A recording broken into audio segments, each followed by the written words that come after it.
se puede probar que hay cultura, porque la primera acepción diríamos que de la cultura es la palabra cultivación. Ujú. Y la primera relación es con los mismos valores.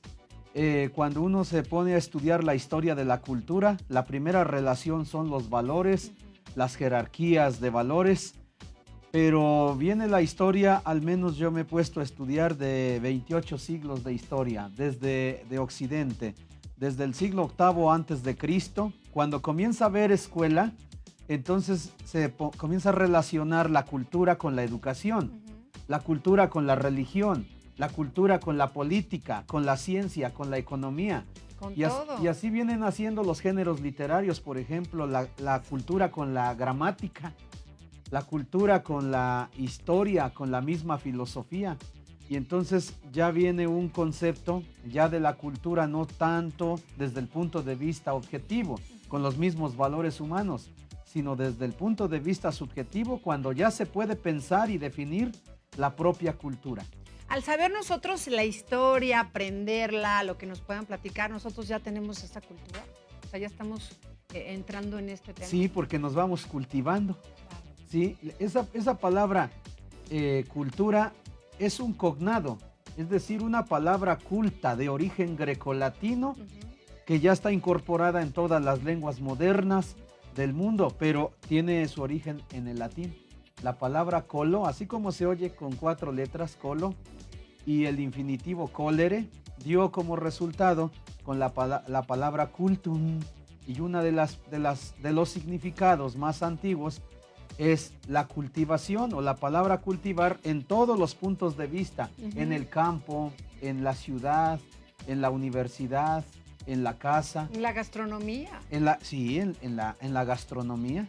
Pues eso es cultural, o sí, sea, realmente la comida, ¿no? La comida es cultura, porque ya hasta existe el término, ¿no?, que acabas de mencionar, Mariele, la palabra que gastronomía. es decir, el orden, la distribución de gaster en griego quiere decir panza, quiere decir nutrición también, que estómago. luego pensamos que no está bien dicho panza, ¿no? Ay, pero sí, Sí. estómago. Pero No, bueno, también, así como las veo así muy, lo está diciendo, es las panza. veo muy emocionadas a todas, así comelón. También quiere decir eso, gaster. O no, pues entonces todas son súper gaster. Gaster. No. La palabra gaster, así o gaster en griego, es lo mismo en latín, venter, de donde viene ventris, vientre, quiere decir comida, también digestión, estómago, vísceras, toda la parte interna del cuerpo. Entonces también se habla de cultivación dentro de la misma gastronomía, la cultivación dentro de la religión, de la política. Cuando nace la teología, por ejemplo, en la Edad Media, ya también la palabra cultura ya entra a la teología, ya entra al estudio de Dios y se amplía ese conocimiento, ese horizonte, de modo que, fíjate, Mariele, que la palabra cultura no ha sido la misma acepción desde su nacimiento. ¿Por qué? Hasta nuestros días. ¿Por qué ha sido esto? Porque el hombre va teniendo contacto con el conocimiento, con las mismas personas, se van descubriendo nuevas formas de hablar, Sí. nuevas formas de escribir, de pensar, de actuar, y entonces la cultura que comienza en el pueblo también sigue existiendo en el mismo pueblo, pero en el pueblo siempre va a tener así como esa acepción o ese significado de cultivación de los valores, siempre la relación con los valores. Hoy la ciencia de los valores se llama axiología, pero en otro tiempo pues se estudiaba en la filosofía, en la gramática, en la pedagogía. Que hoy se ha en la perdido historia. mucho, ¿no? O sea, vemos que ahora ya, bueno, son cuestiones que ya es más practicidad, todo el mundo, pues te metes a Google, te metes a Internet y todo este tema que es muy bueno, pero nosotros hemos perdido como todo eso, la gramática, el vocabulario, todo esto, yo creo, ¿por qué se ha perdido también? Pues, ¿Por qué creemos? pues la crisis mundial es en general la de los valores, pero desde la familia. Yo creo que desde la Híjole. familia allí hay que fortalecer los valores. Hay que esforzarse en expresarse correctamente, aunque cueste trabajo, como una especie de juego. El respeto, Sí, ¿no? Siempre.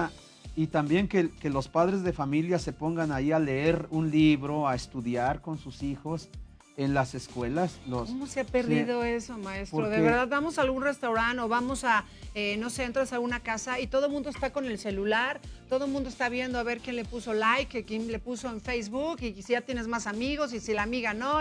O sea, entonces se nos ha perdido tantas y tantas estos valores que realmente hasta el respeto, ¿no? Con los papás, con los hijos. Hay que trabajar mucho, más que decir que no hay valores.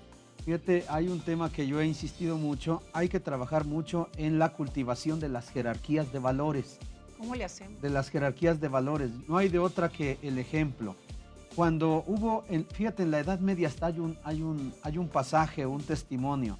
Cuando en la Alta Edad Media, en el siglo XIII, todo mundo era culto en el ámbito eclesiástico. Porque luego se habla muy despectivamente de la Edad Media, dicen, pareces medieval. Sí, pero es medieval del siglo XIII, es muy culto. Y allí decían, ¿quién es el más sabio?